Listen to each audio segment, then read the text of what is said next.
All right, guys, so this is our first plot here, and we're going to be showing you, exactly what hydroseeding should look like when it's on the ground. We get asked a ton. How much coverage should I have? Is this enough? Is that enough? So hopefully this is going to give you a really nice visual image. We have the GoPro mounted on the gun, so you can kind of see the pattern that we're using. I'm not going to be able to really throw it over my shoulder because I don't want to lose my camera, but just a nice, simple demonstration of what the coverage that we, when we say 90% coverage, what that actually looks like. So we're going to get started for you guys.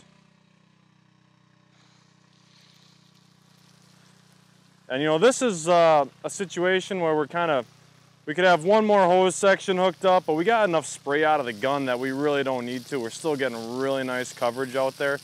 If this was a yard, you might want to fan out along your edges a little bit nicer than I am, but you can still see that I'm able to really keep it in between the lines without too much effort here. And as I get closer to where I'm working, I'll kind of demonstrate how, you can spray it on the ground. I am controlling the flow to the gun with the valve on it, as you can see. Running about 3/4 open. Just getting a nice coverage here. You can see that it's contacting the soil really nicely. One thing to know when you're hydroseeding is on the back side of any clumps like this, you might want to make sure that you're actually covering them because your direction of spray might be blocked from that clump, but it still bounces around everywhere in there and covers it nice. So as I look back when I'm hydroseeding too, I like to see if there's any kind of thin spots, any bare spots. And the nice thing is there's enough distance out of this gun that you can easily patch them in. And then, we like to kind of get if we can contact it with the soil like this, we know what we're driving the seed in. Makes a huge difference. Kind of impregnating the seed in the soil versus just laying it on top of it.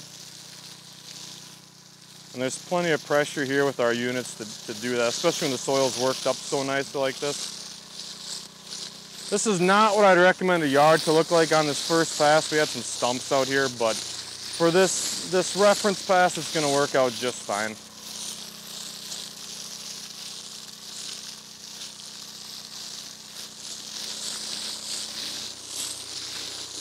And then, we just keep working our way back and forth. This is where if you have a guy behind you dragging a hose makes a huge difference. I'm able to keep moving while he's moving the hose for me. Makes your life a lot easier. Definitely can do it with one person. Just slows the process down a hair.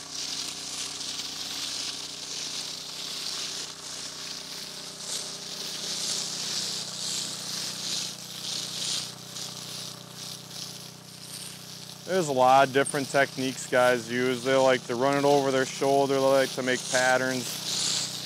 In all honesty, guys, don't overcomplicate it. You're just looking to get the seed on the soil. Try not to overpass a ton, because you are trying to maintain a relatively even application rate of the seed. But as long as you stay within your recommended seed mixtures, you'll never have a problem with it. And looking back, it looks really good. Just kind of show you the spray performance. The bypass is actually opened up a little bit on this hydroseeder, so I'm not getting the full pressure of the gun, but it's still performing really well.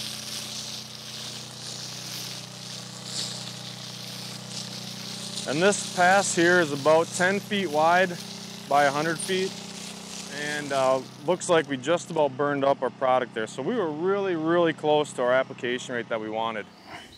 So we get asked a ton is, how do I know that my seed's actually in the mulch? How do I know that I have enough seed down in my area? And the easiest thing to do, and what we always do when we're out in the field, is we actually just come up to an area that we hydroseeded, and we like to pull up a little bit of the mulch with the soil, and then we just like to see how many seeds we can actually find in that little section. You can see there's a lot of nice seed impregnated in that soil with the mulch. And if you might find yourself in a situation where you don't have a lot of seed there, or it looks really thin to you, it'd be two things to consider. Either you check your application rate of the seeds. Some seeds are actually pretty low application rate per 1,000. For general lawn seeding, usually 5 to 7 pounds per 1,000 square feet, and that's about what it looks like. So if you guys use that as your quick reference, just so you have some confidence when you leave your job.